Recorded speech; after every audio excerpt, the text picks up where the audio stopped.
Assalamu alaikum dear students. I hope and pray that you all are fine. In the last lectures we were discussing about the banking or the balance sheet of the bank, preparation of the bank balance sheet, income statement and all other financial statements.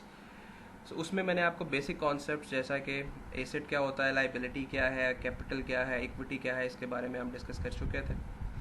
उसके अलावा bank की balance sheet के बारे में कुछ discussion की थी. आज हम प्रैक्टिकली एक बैंक की बैलेंस शीट के बारे में मैं आपको एक पिक्चर दिखाऊंगा. उस पिक्चर में उस बैंक की बैलेंस शीट के जितने हेड्स हैं या जितने अकाउंट्स हैं उनके बारे में हम डिस्कस करेंगे. सबसे पहले just to remind you people that what is a balance sheet, एक डेफिनेशन आपके साथ शेयर कर रहा हूँ. ये डेफिनेशन हम ऑलरेडी डिस्कस कर चुके हैं कि बैलेंस शीट क्या है. बैलेंस शीट एक स्टेटमेंट ऑफ कंडीशन है या स्टेटमेंट ऑफ फाइनेंशियल पोजीशन है जो हमें बताती है कि किसी भी कंपनी की, अगर हम बैंक की बात करें तो ऑब्वियसली किसी भी बैंक की एसेट, लाइबिलिटीज़ और उसकी ऑनर्स इक्विटी के बारे में एक स्पेसिफिक डेट पे, यानी कि एक स्पेसिफिक लेट्स से 31 दिसंबर 2019 को उस बैंक के एसेट्स कितने हैं, उसकी लाइबिलिटीज़ कितनी है, उसकी इक्विटी कितनी है. इन सब चीज़ों को जब हम शो कर रहे हैं एक टेबुलर फॉर्म में और इन अ स्पेसिफिक फॉर्मेट अकाउंटिंग की शेप में, उसको हम कहते हैं this is balance sheet. Coming forward, ये एक बैलेंस शीट है जो कि एक बैंक की है. फॉर द डिस्क्लोजर, ये बैंक अल हबीब की 2019 की audited financial consolidated financial statement है या फाइनेंशियल पोजीशन है. बैलेंस शीट में अगर आप मेजरली देखें तो वही हेड्स जो हमने गाए बगाए डिस्कस किए, यानी कि एसेट्स मौजूद हैं, लाइबिलिटीज़ मौजूद हैं. उसके बाद जब आप इन दोनों को वर्किंग कैपिटल निकालना है तो आप asset minus liabilities, current assets, remember current assets minus current liabilities की बात हम कर रहे हैं. जो एसेट्स का हेड आपको नज़र आ रहा है इसमें करंट और फिक्स्ड एसेट्स दोनों आ रहे हैं. वन बाय वन हम इसको डिस्कस करेंगे. जैसे आप देखते हैं सबसे पहला हेड है एसेट के अंदर cash and balances with treasury banks. So this is a current asset. Cash और equivalent to cash, anything which can immediately be converted into cash, we call it as the current asset. तो ये current asset है. Similarly balance with other banks, lending to financial institutions, ये जो major heads हैं, investments है, advances हैं, bank ने इसको कैटेगराइज किया हुआ है करंट एसेट्स में. एंड देन फिक्स्ड एसेट्स आपको हेडिंग नज़र आ रही है और फिक्स्ड एसेट्स में फिर इंटेंजिबल, डेफर्ड टैक्स और अदर टैक्सेस आ रहे हैं. एक बैलेंस शीट को पढ़ने और समझने के लिए कुछ चीज़ें आपने यकीनन बीकॉम में या प्रीवियस डिग्री में पढ़ी होंगी. Just to remind you people कि एक साइड पे हेड्स लिखे हुए हैं एसेट्स के नीचे, जैसे कैश बैलेंस. आप राइट साइड पे देखें तो आपको 2018 और 2019 दो कॉरस्पॉन्डिंग ईयर्स के डेटा मौजूद है. एंड आई होप कि आपको मिलियंस और बिलियंस का डिफरेंस का आइडिया होगा. Remember, cash and bank balance की बात करें, अगर हम 2019 की फिगर में आपको पढ़ के सुनाऊं, दिस इज 113 बिलियन. बिलियन कैसे है? Because it's stated that these figures are in thousands. अगर आप 2018 और 19 के नीचे एक लाइन पढ़ें जिसमें ब्रैकेट में लिखा हुआ है rupees in thousand, so that means you will write triple zeros after that figure, 113838856 and then 3 zeros, so it's 113.838 billion. And similarly in the corresponding year 2018 it was 74 billion. So there is a major increase in cash and bank balance. इस तरीके से हम एक financial position को interpret करते हैं that the cash and bank balance with treasury of Bank Al Habib Limited has increased from 74 billion to 113 billion in 2019. और अगर हम इसकी फर्दर डिटेल में जाना चाहें तो आप देखते हैं कि ऊपर एक नोट लिखा हुआ है और उस नोट में 5 नंबर लिखा हुआ है. That is the disclosure, that is the notes to the accounts. Remember, मैंने आपको फाइनेंशियल स्टेटमेंट्स में को 5 हिस्सों में डिवाइड करके बताया था. इनकम स्टेटमेंट, बैलेंस शीट जिसको हम पढ़ रहे हैं, statement in changes in equity, cash flow statement, and then fifth one was notes to the account. So ये नोट्स वही हैं जिसकी बारे में मैंने आपको पहले भी बताया था.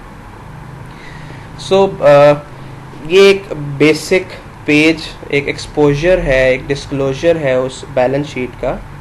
इसके हेड्स को भी हम वन बाय वन डिस्कस करते हैं, बट अगर आप इस I am pausing for some seconds so that you can look on the heads और ऑन द अकाउंट्स जो कि इस बैलेंस शीट में मौजूद हैं, along with the figures, along with 2 corresponding years.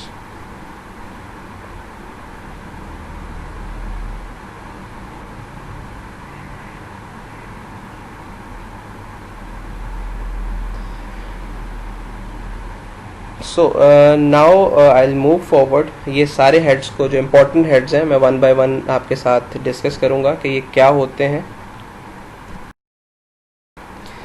मैं इनको components of bank balance sheet की हेडिंग के अंदर डिस्क्लोज कर रहा हूँ, एक्सप्लेन कर रहा हूँ आपको। The first head was cash and cash equivalent. It is one of the major services of a bank to supply cash on demand, whether it is a depositor withdrawing money or writing a check or a bank customer drawing on a credit line.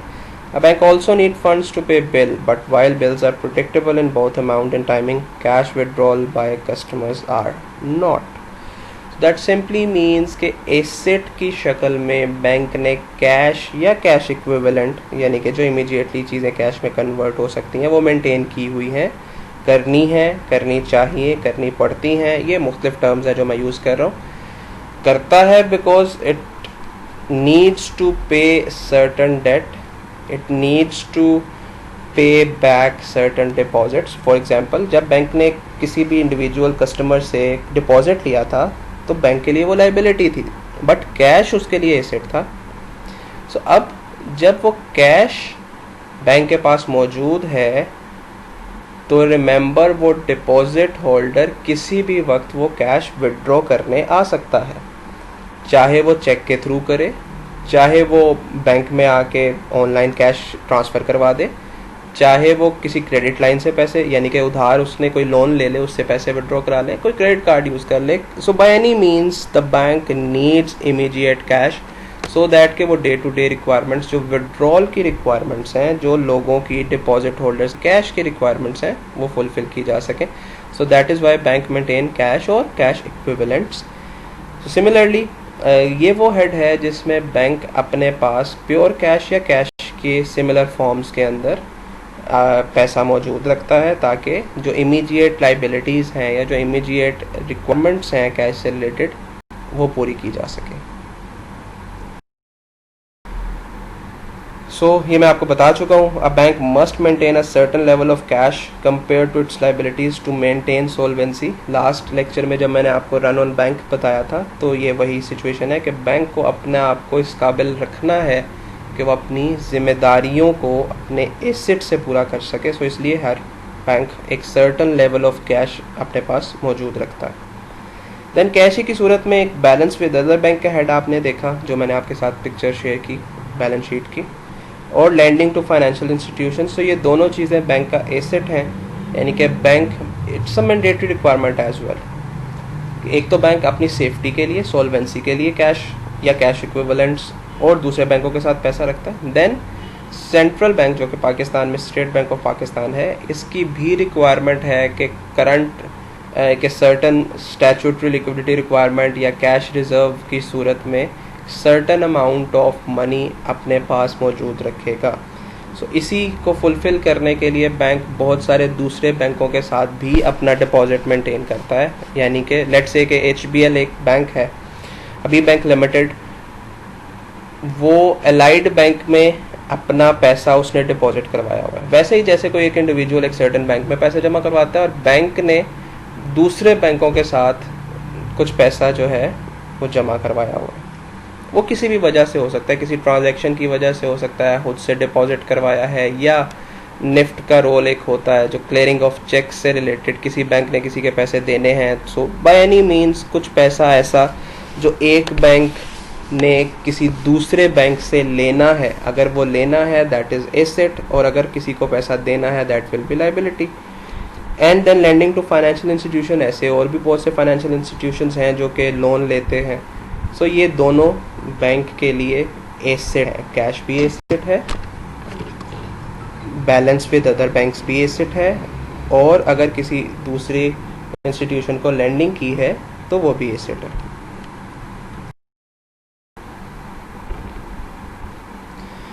Then we have loans or advances. Loans are the major asset for most of the banks. That is the simplest thing. Obviously bank का काम ही यही है, bank एक side पे deposit लेता है and at the other side it lends that amount to the needy ones, और वो इंडिविजुअल्स भी हो सकते हैं, वो कोई इंस्टीट्यूट भी हो सकता है, कोई कंपनीज भी हो सकती हैं, बिजनेसेस भी हो सकते हैं। सो ये वो चीज़ है जो कि एक मेजर पोर्शन बनाता है बैंक की इनकम का या बैंक के रेवेन्यू का। So at one side bank takes deposit, that is an expense, that is a liability, and on the other side the bank lends that amount, जिसको हम advances यहाँ पे कह रहे हैं या loans कह रहे हैं। So it is asset of the bank because bank इसे earn करेगा और आने वाले वक्त में ये पैसा क्योंकि बैंक के पास वापस आना है, so that is asset. They earn more interest than banks have to pay on deposits and thus are a major source of revenue for a bank. Yes, obviously bank is taking deposit and they are taking deposit for the purpose of lending so that they can earn, और obviously lending पे interest rate ज़्यादा होगा, borrowing पे कम होगा, तभी bank profitable हो सकता है। Then we have, अगर हम fixed assets की बात करें, intangible assets और fixed asset मैंने आपको बताया था वो होते हैं जो एक साल से ज़्यादा benefit देते हैं। ऐसे एसेट्स जो कि एक साल से ज़्यादा जिनकी लाइफ है, या ऐसे एसेट्स जो कि एक जैसे लैंड है, जैसे प्रॉपर्टी है, जैसे इक्विपमेंट्स हैं, जैसे मशीनरी है, सो ऐसी तमाम चीज़ें फिक्स एसेट्स के ज़ुमरे में आती हैं। सो बैंक का भी इंफ्रास्ट्रक्चर मौजूद होता है, बैंक की ब्रांचेज होती हैं, बैंक की प्रॉपर्टीज़ होती हैं। सो इस हवाले से वो सारी चीज़ें बैंक के फिक्स्ड एसेट्स में आती हैं। And then we have intangible assets. Intangible assets वो होते हैं जिनको हम टच नहीं कर सकते। फॉर एग्जांपल अगर किसी बैंक के पेटेंट्स हैं, राइट्स हैं या सॉफ्टवेयर्स हैं, तो ऐसी तमाम चीज़ें जो कि सर्विसेज ओरिएंटेड है, जिनको फील किया जा सकता है, जिनको यूज़ किया जा सकता है, but they are not touchable like softwares. So ऐसी तमाम एसेट्स या गुडविल हम कह सकते हैं, बैंक की गुडविल है, नेटवर्थ है, सो उसको that is also an intangible asset.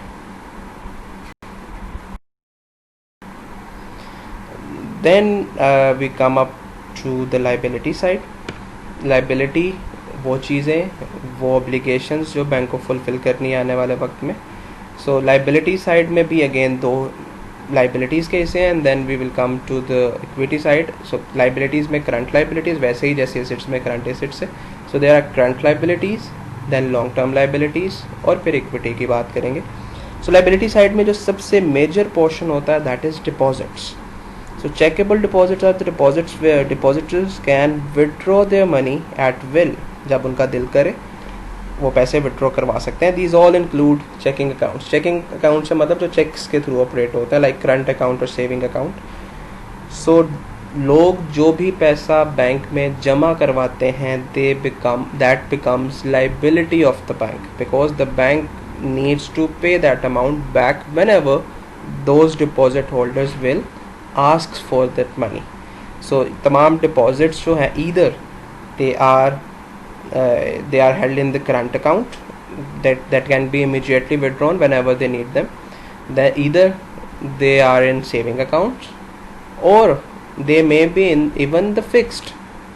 Then it will depend कि fix कितने अरसे के लिए करवाया गया। अगर तो एक साल से कम अरसे के लिए करवाया गया then it will remain the current liability of the bank. But if those are fixed for the longer period of time, like for maybe for 3 years, for 5 years, so ऐसी सूरत में वो बैंक की liability तो है but long term liability. And similarly borrowings, जैसे bank lending करता है तो बैंक borrow भी कर सकता है। अगर एक let's say HBL Allied Bank को lend करता है तो HBL बैंक अल्फला से बोरो भी कर सकता है। तो ऐसी तमाम चीज़ें जो कि बोरो की जा रही हैं। At one side we are talking about deposits वो जो डिपॉजिट के तौर पे पैसा है, बोरो है बल्कि लोगों ने पैसा जमा करवाया है, तो वो liability, but we are putting it into the head of deposits. And then borrowings, वो पैसा जो कि बैंक ने दूसरे बैंकों से, दूसरे फाइनेंशियल इंस्टीट्यूशन से बोरो किया है, क्रेडिटर्स लेट्स से। देन फिर बात हम करते हैं बैंक कैपिटल की। बैंक कैपिटल की इक्वेशन ऑलरेडी मैं आपको जैसे बता चुका हूँ। मैंने इक्वेशन को थोड़ा सा चेंज किया। क्या था, पहले था assets are equal to liabilities plus capital. और अगर हमने कैपिटल निकालना है then total assets minus total liabilities, तो हमारे पास बैंक कैपिटल नेटवर्थ आ जाएगी। इसके अंदर दो मेजर चीज़ें हैं। The one is share capital. Share capital, paid up capital वो पैसा है जो बैंक ने शेयर इशू करके लोगों से पैसा लिया है, ऑनर का पैसा है, मालिकों का पैसा है, इन्वेस्टमेंट है जो कि ऑनर्स ने की है। This is different from borrowing, this is different from investment of others जो कि लोन की सूरत में है। ये इक्विटी की सूरत में है, मालिकाना हकूक़ की सूरत में है। जब आपने शेयर्स और डिबेंचर्स का डिफरेंस पढ़ा था, जब इंस्ट्रूमेंट्स आपने पढ़े थे, तो वहाँ पे शेयर और बॉन्ड को कंपेयर किया गया था। सो ये शेयर वही है जिसकी वोटिंग राइट्स भी होते हैं, जिसको डिविडेंड भी मिलता है, जो कि ट्रांसफरेबल भी होते हैं। सो ये उस शेयर कैपिटल की बात हो रही है। And then the second is unappropriated और रिटेन्ड अर्निंग्स। ये वो पैसा है जो बैंक एक पूरा साल काम करके प्रॉफिट कमाता है, जो कि उसकी इनकम स्टेटमेंट में रिफ्लेक्ट करता है, और उस इनकम स्टेटमेंट के एंड पे जब हम सेल्स और उसमें से सारे एक्सपेंसेस माइनस करके प्रॉफिट तक पहुंचते हैं और उसके बाद टैक्स दिया जाता है, और जो अमाउंट बचती है that is profit after taxation, उस प्रॉफिट को दो हिस्सों में डिवाइड किया जाता है। One is called unappropriated retained or retained earnings and the second dividend। यानी कि जो कंपनी ने या बैंक ने पूरे साल काम करके प्रॉफिट कमाया, उस प्रॉफिट को या तो वो कंपनी डिस्ट्रीब्यूट कर देगी अपने ओनर्स में। अगर वो डिस्ट्रीब्यूट कर देती है, जितनी अमाउंट डिस्ट्रीब्यूट करती है हम उसको कहते हैं डिविडेंड। और ऐसी अमाउंट जो कि अर्न की है लेकिन डिस्ट्रीब्यूट नहीं की बल्कि रिटेन कर ली है अपने फ्यूचर किसी पर्पस के लिए, यानी कि कंपनी में ही मौजूद रही है, उसको हम कहते हैं रिटेन्ड अर्निंग्स। कंपनी के लिए ये लाइबिलिटी है क्योंकि ये एक्चुअली जो प्रॉफिट है that belongs to the owners. अब क्योंकि ओनर्स को डिस्ट्रीब्यूट नहीं किया तो वो इक्विटी में या ओनर के पुराने कैपिटल में ऐड हो रहा है कि पहले जो कैपिटल आपने दिया था वो भी, प्लस इस साल जो कंपनी ने प्रॉफिट या बैंक ने प्रॉफिट कमाया है, उन दोनों को ऐड कर लें। ये आप ही की जिम्मेदारी है। बहरहाल कंपनी देगी या बैंक देगा in future stage somewhere, right. So मैं इसको फर्दर एग्जांपल से एक्सप्लेन कर रहा हूँ। लेट्स से कंपनी ने 100 मिलियन का प्रॉफिट कमाया एंड डिसाइडेड कि 40 मिलियन डिविडेंड की शक्ल में दे दें। So that means 40 million will be expense or it will be divided into the owners of the bank or the company, and the remaining 60 million will be kept as retained earning। So equity की अगर हम बात करें तो दो हिस्से हैं, share capital and retained earnings। मतलब वो पैसा जो कंपनी मुख्तलिफ सालों में प्रॉफिट कमा के अपने पास मेंटेन कर रही है, एक्यूमुलेटेड प्रॉफिट भी कहते हैं इसको।